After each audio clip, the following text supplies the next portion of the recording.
Blog Talk Radio.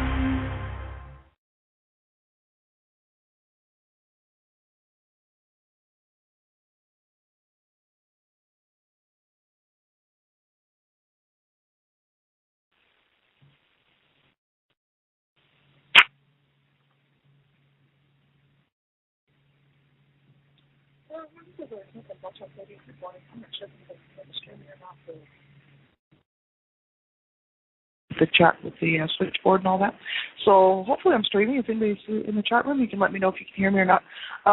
It's 6 o'clock in the morning. Good morning. This is Laurie Smith.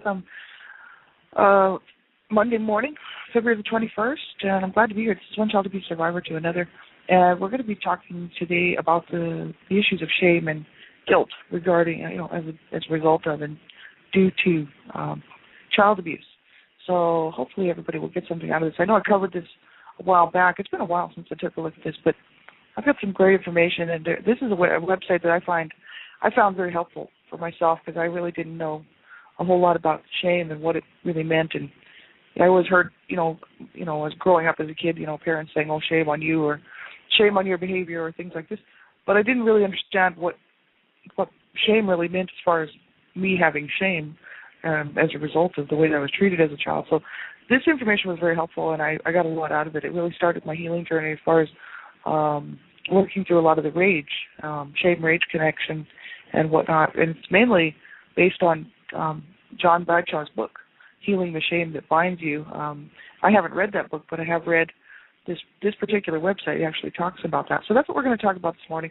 So hopefully if you're there and you're listening in the chat room, you can let me know if you can hear me or not, because I have no idea really whether or not my the sound is actually going through. So, and tonight we have Ray Luskin coming on. Ray Luskin is going to come on and talk to us about shame and guilt as a result of child abuse. And that's why I wanted to talk about this morning, sort of just to, if anybody's listening and you want to tune in tonight, that's going to be at 10 o'clock p.m. Eastern, Mountain Standard Time, sorry about that, 10 o'clock p.m. Mountain Standard Time, and that's my show here, same time, same place, right? Normally would be child abuse prevention and human rights abuse prevention, but Ray Luskin is going to come on, and we're going to talk about the issues of, sort of how we can help ourselves if we're dealing with the shame and guilt, mainly left over because of child abuse. There's ways that we can help ourselves, and Ray Luskin is an awesome lady, and she's very much into helping survivors who have been through abuse. She's a survivor herself, but she's very creative. She's actually just very, very creative and very much, a healing type person. She has these gifts, so I hope you will tune in. And so we'll get right into this article. I'm not a counselor or therapist. I'm just a private citizen paying to do my own shows, and I just want to be one more voice out here speaking out against abuse, standing up for children's rights, and another voice for survivors, right? So you have to listen at your own discretion to all of my shows. I'm talking about abuse, and abuse is a very sensitive topic, and I just tell it like it is. I don't sugarcoat it or minimize it or anything else. I just tell it as it is, truthfully, point blank. So it can make people uncomfortable, and you need to make sure that you're safe enough to listen to this stuff. If you feel like you can't listen to it, it might bother you, it might upset you, you could hurt yourself or somebody else, then it's ultimately your discretion. You have to know what's good for you to listen to. I take no responsibility for that. Like I give everybody ahead of time, to know what I'm talking about, and that's the topics of abuse, right? So anybody listening to the show, you better be prepared to listen to this type of material, right? And know that it is your own discretion, and you are listening at your own discretion. And young people under the age of 18, I just ask that you have someone okay it and give you permission to listen to my shows, because I believe in protecting children at all times. I'm Canada Regional Director for Dream Catchers for Abuse Children, and we're standing up to protect children's lives. We're trying to stop child abuse, and so you need to learn how to keep yourself safe online. It's very important. And there's all kinds of crazy sick individuals out there who will do work nonstop around the clock trying to get a hold of children online, child sexual predators and pedophiles and whatnot. So you need to make sure you keep yourself safe and learn how to do that. Type into your browser Internet Safety for Children or Online Safety, things like this, and that will bring you up to websites that will give you some really good information on how to keep yourself safe. The FBI.gov has a great webpage devoted to that, Internet Safety for Children, as well as Internet Safety for Parents, right? So make sure that you do get that information. Keep yourself safe, right? Have somebody listen to the show with you if you're under the age of 18, and make sure that it's something that they feel that you should be listening to age appropriately, right? Because there's a lot of adult content on my shows. So thanks, everybody, for tuning in. I appreciate it. This particular article comes from hopeforsurvivors.com, www.hope4survivors.com. And this is a lady, Hope. She's written this sort of bunch of web pages, and Hope for Us is a survivor. I'm just reading right from this webpage. Hope for Us is a survivor of childhood physical, sexual, emotional, and ritualistic abuse. She's currently writing a book on the subject that will include other self-help ideas like this. And she has contact information and whatnot on this website. And it's 2006, copyright, Hope for Us, all rights reserved. So this is some really good information. I already went over this. I can't remember when I went over this, but I know it was last year sometime. Might have been in the fall or the summer. I'm not sure. It's probably been about at least 6 months since we looked at this stuff. But this stuff is all based on what Hope for Us is talking about, what John Bradshaw wrote in his book. And she goes on to sort of expound upon some of the stuff that he was talking about. I'd love to get that book, Healing the Shame That Binds You, from John Bradshaw.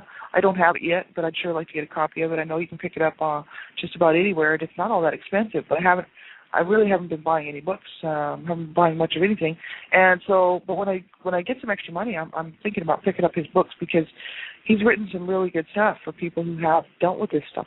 This particular website article is called Healing Shame, Definitions and Sources. And it's called Hiding Places of Toxic Shame.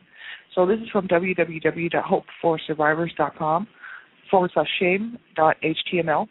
And I'll just read right from the page here. I'm going to pop the link into the chat room. And if you're interested and you're in the chat room, you can pull this up. And you may have heard me talking about this before, like I said, because I did do this particular whole bunch. I did probably 3 weeks or so on this particular article and on this information regarding shame and the shame rage connection and all that good stuff. And it was very helpful for me. I know I got a lot out of it because, like I said, I had a lot of stuff going on inside that I didn't really know even what it was. I just knew I was angry and I had a lot of rage, but I didn't know where it came from. So John Bradshaw says that because of its pre-verbal origins, shame is difficult to define. It is a healthy human power which can become a true sickness of the soul. There are 2 forms of shame: healthy, nourishing shame, and toxic, life-destroying shame. So I'm just reading right from the page here. It says, as toxic shame, it is an excruciating internal experience of unexpected exposure. It is a deep cut felt primarily from the inside. It divides us from ourselves and from others. In toxic shame, we disown ourselves, and this disowning demands a cover-up. Toxic shame parades in many garbs and get-ups. It loves darkness and secretiveness. It is the dark secret aspect of shame which has evaded our study. Because toxic shame stays in hiding and covers itself up, we have to track it down by learning to recognize its many faces and its many distracting behavioral cover-ups. So John Bradshaw goes on to explain that healthy, nourishing shame makes us human. Healthy shame is honest. Healthy shame is a way of realizing our limitations. According to psychologist, sorry about that, and psychoanalyst Erik Erikson from 1902 to 1994. A sense of shame is part of the second stage of psychosocial development.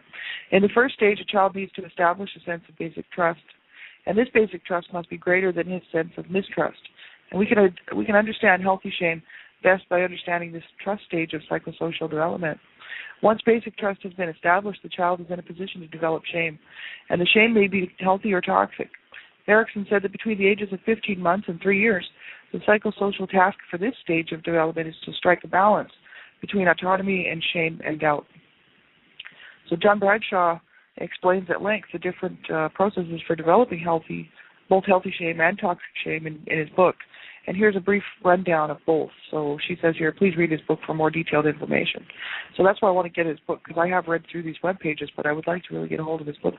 So, healthy shame is like shame is embarrassment or blushing. Shame is shyness. Shame is a basic need for community. Shame is the source of creativity and learning. Shame is the source of spirituality. So some shame is healthy, actually necessary. It says shame is embarrassment and blushing. Mistakes are part of human nature. Without blushing, with blushing we know we've made a mistake, they said. So kind of shame is something that I think we all experience at some time, making mistakes and feeling embarrassed and whatnot. That's shame. But toxic shame, is is really bad. Like toxic shame, neurotic syndromes of shame, is all pervasive sense that I'm flawed. It is a belief that we are worthless and defective as a human being. It is more than just a fleeting feeling of unworthiness. It is an internal sense of falling short. If we experience toxic shame, it is difficult to recognize. As Bradshaw says, a shame-based person will guard against exposing his inner self to others, but more significantly, he will guard against exposing himself to himself. So I find that very interesting. You know, we don't even want to expose ourselves to ourselves. You know what I mean? Because that just means that there's a problem. You know, it's like, and then we'd have to deal with it. We'd have to be honest, and we'd have to get down to the truth of it. And a lot of people don't want to do that. And that's what I've done. And that's, you know, it's hard. It's extremely hard to go back and look at the stuff, you know, that happened to me that would cause me all this pain in my life as an adult. You know, the sexual abuse, the physical abuse, verbal, emotional, psychological abuse from my parents and a sibling. I mean, it's hard. And, you know, it's not easy to do this. And it's not easy to look at the truth of things. And it's not easy, you know, to, you know, because in doing so, it's almost like you're vulnerable to yourself even. Because then you really, you know, you have to, what are you going to do with that information? Like once you dig it up and once you actually look at it. A lot of people don't like to look at it because it's then what are they going to do with it once they do dig it up from the past and dig it up and you know, start to sort of refeel those things from so long ago. So a lot of people will just put this stuff in a closet inside themselves, lock it up and throw away the key, you know. And then have all kinds of problems related to it, which was a lot of anger management problems, self-sabotaging, you know, just a lot of emotional problems, psychological problems, but won't address it because they don't want to take a look at it. That's what's going on in many families, and I know in my family that's exactly what's going on because I'm the only one that's willing to look at this really and be honest about it. Like my siblings, they'll talk about some things that happened in the family and they'll talk about certain things, but they can't acknowledge that it hurt them because if they do, then they have to acknowledge the shame. They have to acknowledge the anger that they have. They have to acknowledge the rage, you know, that might come about because of the fact that we were so mistreated as children and watched our family be destroyed. So, you know, my two siblings that are left, there's not that many of us left. Would they, you know, it's not that they're in denial, really. Like they talk about some things and they know to face it or even think about it because it was so ugly, right? And so that's the whole issue with this stuff. It's hard to get back in there and dig around. Many people can't do it on their own. I did all mine self-help because I don't trust people. So there you go. I absolutely don't trust people. That's just from being abused from day one. We're talking from the time I was brought home from the hospital. Really, I mean, I was brought home after I was in an incubator for a while because I was born so ill. But, you know, from day one of just trying to survive in the home, you know, I mean, I really don't trust people. And I've had to learn to try to trust people because I want people to trust me. So I'm like, hey, if I want people to trust me, I have to try to learn to trust others, right? So I'm trying and I'm working on it. I did find that there are some good therapists and psychotherapists out there and counselors. I've talked to some. Haven't been under their care, but I have talked to some, and they seem very nice and they seem very decent, you know, and that they would just want to help people if they could. And that seems to be their motive. So, you know, I mean, I see that. So I'm like, I know there's good people out there, you know, and I've met some good people. So there you go. But I also know there's some absolutely really bad people out there. And I mean, that, you know, knowing, you know, growing up with a lot of really bad, evil people. I mean, I know there's some really bad people out there. So I don't trust everybody, let me tell you that. And so I thought, well, self-help, that's the way to go, because at least it gives me my own protection and my own security. But some people can't do this stuff self-help, you know. And so there's nothing wrong with reaching out. There's nothing wrong with, if you can't do it on your own, like I made a sort of a promise to myself that if I couldn't do this on my own, that I would get psychological help. I would go get a counselor. I would go get a therapist. And I actually said that many, many years ago before I even started my healing journey, because my dad's mentally ill. And me and my sister were talking one time, and we both said, you know, like, if I start behaving like that and I start going crazy like our dad, you know, I'm going to go see somebody, right, and get some help, because we didn't want to live our lives like my dad had done to us, creating a whole lot of hell for a lot of people. And so we were both concerned that if we ever, you know, became as mentally ill as my dad or even close to it, that we would go get help. because my brothers didn't get any help and they killed themselves, right? Two of my brothers. One of my brothers is doing fine, but he's so antisocial that, he's just blown off the family and only talks to you when he wants to and has no real care or concern for you. He gave up on that stuff years ago because he tried to help my brothers and they died and they killed himself. So he feels guilty because he couldn't save their lives. But, like we already told him, he already did everything he could for my brothers. So there's some more toxic shame in there for a family with complete abuse and destruction. And then my one older brother trying to help his younger brothers, and they wouldn't take his help. They wouldn't get help, right? So then they died, and one committed suicide. So my brother kind of took that personal as if it was his fault. So now he doesn't want anything to do with the whole family because he's got this bad attitude that he doesn't care about the family and all this garbage, right? So our family's so rooted in dysfunction and garbage from this abuse that our parents put on us that, is there any way we'd ever be the four of us that are left? Really, my dad's like almost 90 and really nearly dead now. I don't talk to him anymore. He's just too toxic. And, is there any way that three of us siblings would ever be together? Ever be able to heal from this together? I doubt it. The abuse was it went on for too long. It was too harsh. It was too destructive, And I made a deal with myself 4 years ago that I was going to heal. I was going to learn how to have a good life. I was going to work past this stuff, move past this stuff, but I had to learn how to do it. So I thought, well, if I don't try to help myself, then I'm just going to continue on and probably kill myself or self-injure, this type of stuff, right? This is what this does to people. It's absolutely horrific. And so I know there's a lot of people out here who are suffering with this, right? So if you just can't cope, you call a crisis line, you call somebody. If you can't get a hold of somebody, a good friend or someone in the family who cares about you, because quite often we don't have anybody in our family that cares about us, that really cares, right, that will be there for you, right? I know I don't. So, and that's a fact. And that's a sad place to be. But, I have friends who care. I've got a sweetheart who cares very much about me. And I have other friends in my life who are there for me, right? But if I couldn't get a hold of them, let's say I was really having a hard time and I was, not able to cope and I was feeling like I was going crazy and didn't know how to get any help, I'd call a crisis line. You do something. You do whatever it takes to keep yourself alive. You know what I mean? And to get yourself well, because this is absolutely insane that we have to pay for this stuff that was done to us by somebody else for so long. I mean, my God, this is horrible. And this is why I fight to stop child abuse, because it's like, I know what this is like to be, 41 years old and still thinking about killing myself because of what somebody did to me 30 years before. It's like, yeah, this is what this stuff does to people. I mean, it's incredibly harsh and damaging. And so make sure you get some help. And it's not your fault. You certainly didn't deserve this garbage. And yet we have to pay the price for it. But we are ultimately responsible for our adult lives, I couldn't help what was being done to me as a child. I mean, I couldn't help what my parents were doing to me or what a sibling was doing to me. There was no way I could stop it or protect myself or anything else.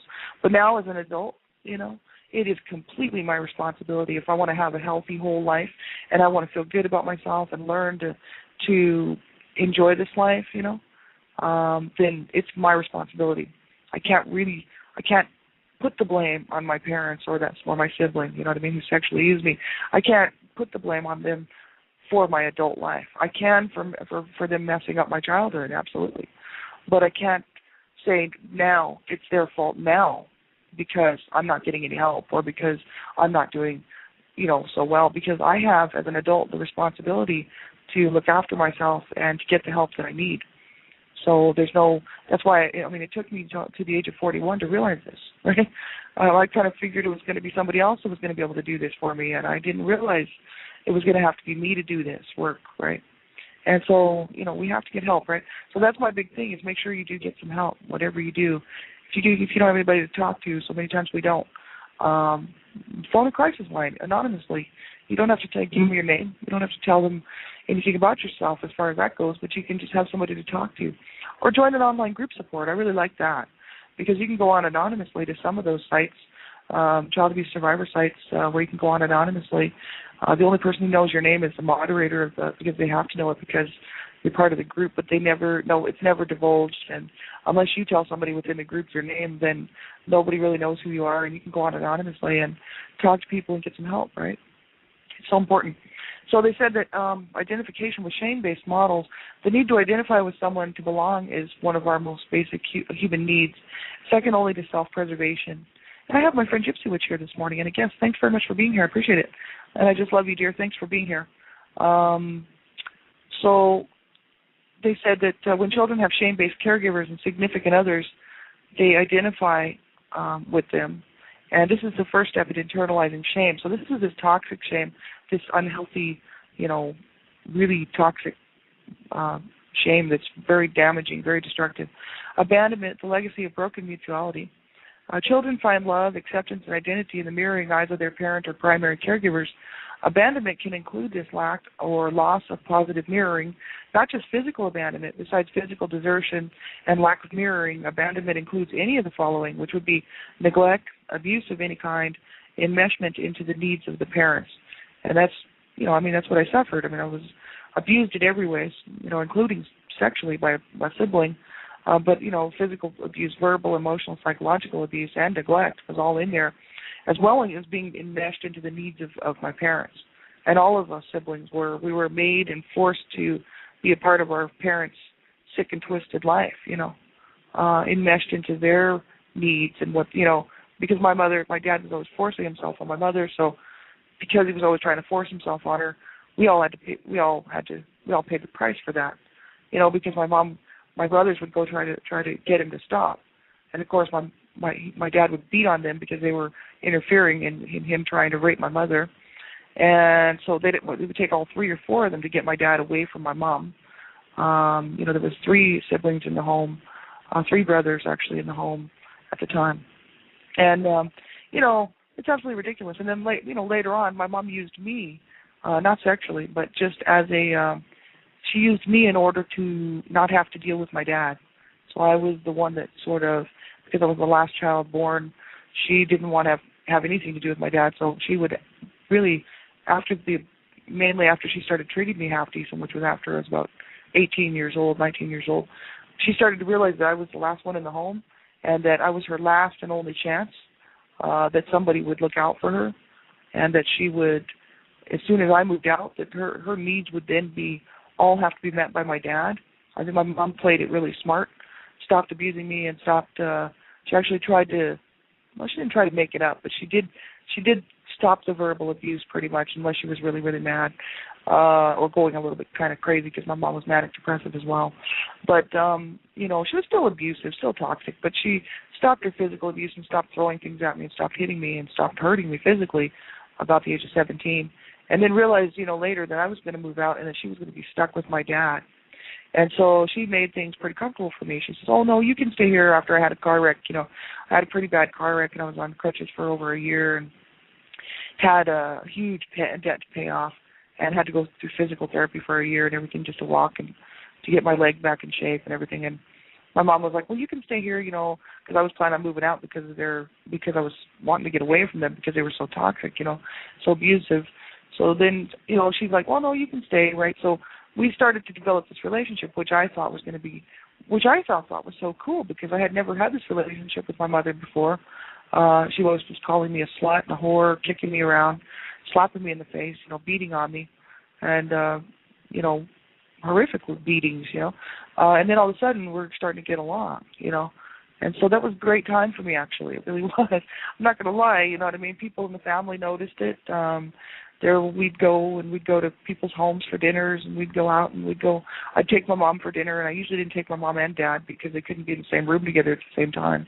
So I would take my mom out to dinner, and my dad wouldn't be allowed to come, and I had a car, and it was a time in my life where I actually got to spend some time with my mom without her abusing me, you know what I mean, which was really actually great. But then when I hit about 28, 29, things started to go downhill for my mom. My brother died of a drug overdose up here in Canada, and she fell and had a stroke and a heart attack and hurt herself and broke her hip and went downhill from there. So I was 28, 29 years old when my mother told me to my face that she never wanted. Well, see, I already knew she didn't want me because she was always telling me I was born out of rape and that, she didn't want me as a child. She'd be screaming at me, I didn't want you, you're just a rape child, and I hate your guts. And she'd be like, I should have killed you when you were a baby, and, things like this. That's what I heard growing up. But I was willing to forgive that in order to have this relationship, So, I did kind of put all that stuff behind me until I hit about the age of 28, 29, when she started to kind of go downhill again and became abusive again. And she was starting the same old stuff she was doing before, which was throwing fits, and she couldn't really physically abuse anyone because she was in a walker, you know what I mean? Like, what could she do? But she was becoming her same old self again, very destructive, very depressed, very much this is the way she was when I was growing up. And I was like, oh, here we go again, And then talking about killing herself, talking about committing suicide and whatnot, which had been kind of a reoccurring theme in my home. And, we tried to help her, and I told her, I said, like, you can't tell me that your children didn't mean anything to you, you know what I mean? Like, my parents were brought up on child abuse charges. Like, they had an opportunity when they went to court. They could have let us all go. But instead of that, they pleaded and begged with the courts, my mom did, to let the kids stay in the home, right? Like, I was 2 years old at the time, and my siblings were all older than myself. And, I was the baby, right? So my parents, my mom went to court, pleaded to keep the kids in the home, and they agreed, and they said, okay, only if you guys go to counseling and you get counseling for your children because they need it, and also supervised visits from social workers, because you're going to stop abusing your children, you're going to stop hurting your children, you're going to stop beating on your children. My parents agreed that they would do this, and of course, did they? No, they didn't follow through with it at all. But the thing is, then my mom has the nerve to tell me that she didn't want any of us. She tells me, well, I did not want any of you in the first place. You meant nothing to me. You were just worthless. You didn't mean anything to me. And I was like, you got to be kidding. You have to be kidding me. I was like, you can't tell me this. She put us through all of this garbage and all of this abuse to tell me right now, sitting here in this room, that you never wanted us and that we didn't mean anything to you. And I said, you can't tell me that, And I said, tell me that that's not true. And she said, no, that's the truth. And she just rolled over. You know what I mean? Now, my mom was a hurtful, mean, evil woman, right? But she can't use the excuse, well, I was abused as a child, so that's why, she used to, she was abused as a child, right? But, I could just see her, trying to make up some excuse before God. Well, I was abused as a child. No, there's no excuse for that. Like, you don't do that to your children. You don't abuse them their whole childhoods, their whole lives, make a mess of their lives, and then your children still love you. And then just before you die on your deathbed, you tell them that you never wanted them anyway, and that you hated their guts, and they didn't mean anything to you, and you just wanted to be an artist, and you didn't want kids in the first place, and they were just worthless. You don't tell. And I was almost 30 years old at this point, right? I was 28, 29 years old. Actually, I was closer to 29, so I moved to Canada. I was like, that's it, bye-bye. And I left. I finally ran away at the age of 29 years old. So this kind of stuff, can totally screw with kids, totally screw with their minds. They become adults. They think they got everything under control. Something happens, and, it's all back to the same old garbage, This stuff can really damage people. And, so many of us out here, I know there are so many of us out here. I grew up with so many kids who were abused, right? So just in my own life, I know so many, right? And they said that shaming experiences are recorded in a child's memory banks. And as Bradshaw explains, because the victim has no time or support to grieve the pain of the broken mutuality, his emotions are repressed and the grief is unresolved. And so that's what happens. And it just sits there and it fuels, and it just, gets worse over time, right? So make sure you get some help with it. So thanks for everybody for being here. I appreciate it. The show's just about over. We have about 30 seconds. Tonight, I'll be on with Ray Luskin. We're going to be talking about shame and guilt due to child abuse. And Ray Luskin's great. She's got a lot of great healing and creative ways that we can help ourselves as adult survivors. She's a survivor as well. And she's an awesome lady, and I hope you will go check her stuff out. Be sure and tune into that show or catch the archive if you can't listen live, right? And Dream Touchers Talk Radio, I'll be on there as well tonight at 10 p.m. Eastern Standard Time, right before my show. So thanks, everybody, for being here. Make sure you take good care of yourselves. Oh, my God, we sure deserved it.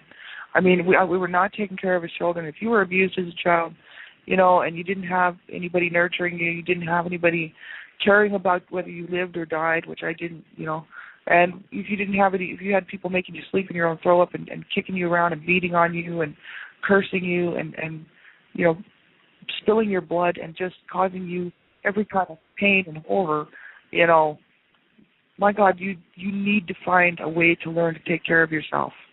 You know what I mean? And do the best job you can to be good to yourself, to be kind to yourself, to nurture yourself, and find really loving people to have in your life. You know what I mean? That you can learn to trust. You know what I mean?